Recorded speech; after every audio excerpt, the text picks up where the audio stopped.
Where are you from?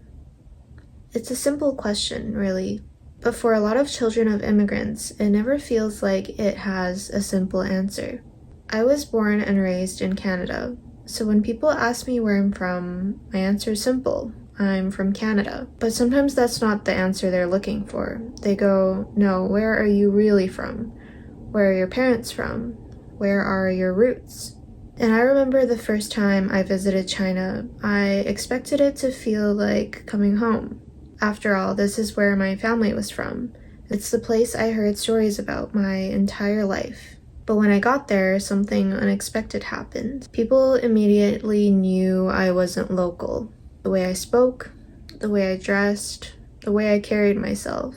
And for a long time, I thought that there was something wrong with that. Like I was supposed to pick a side, be more Chinese, or be more Canadian.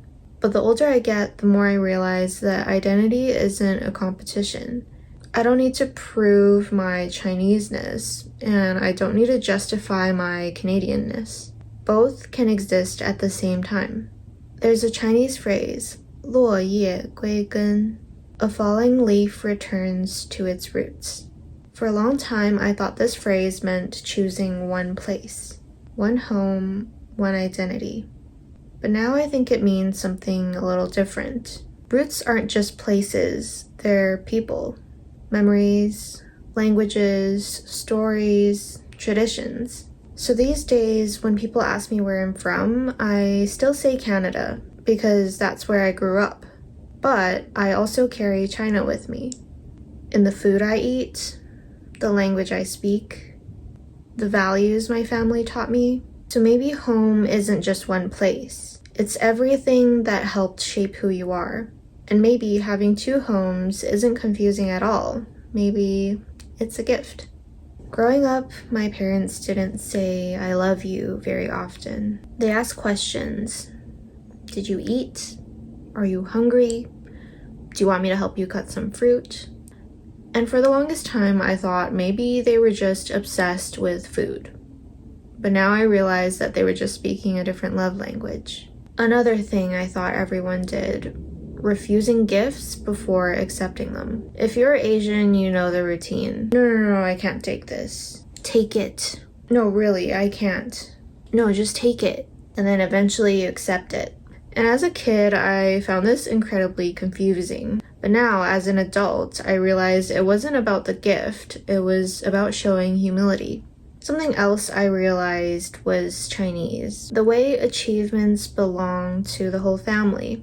When I got accepted somewhere, when I graduated, when I achieved something, it wasn't just my accomplishment, it was my entire family's. My parents felt proud too, because in many immigrant families, success is rarely seen as being individual. It's something everyone worked towards together.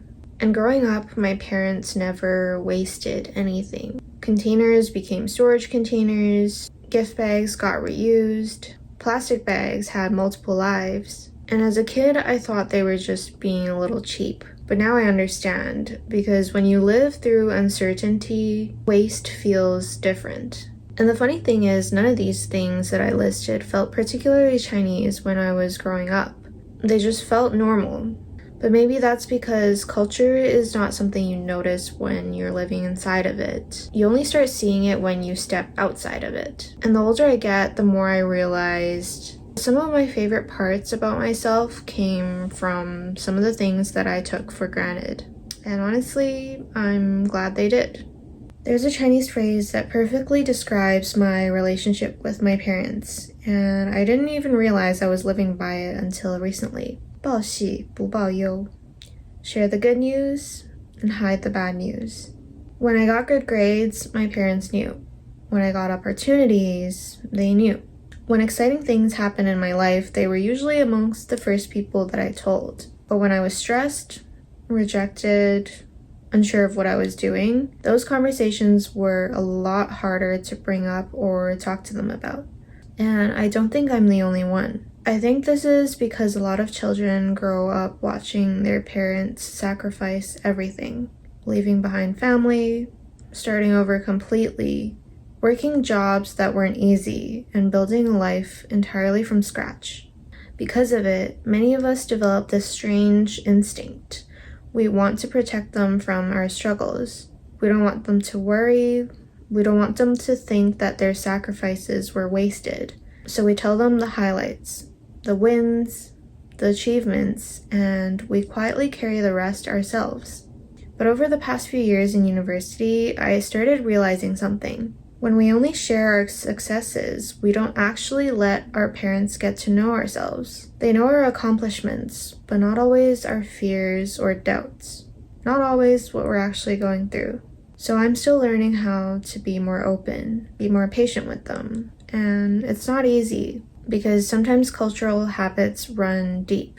But I try to remember that vulnerability isn't weakness, and letting people help you isn't burdening them. Maybe growing up means learning how to share both, the good news and the bad news, the wins and the struggles. Because relationships aren't built on perfection, they're built on honesty.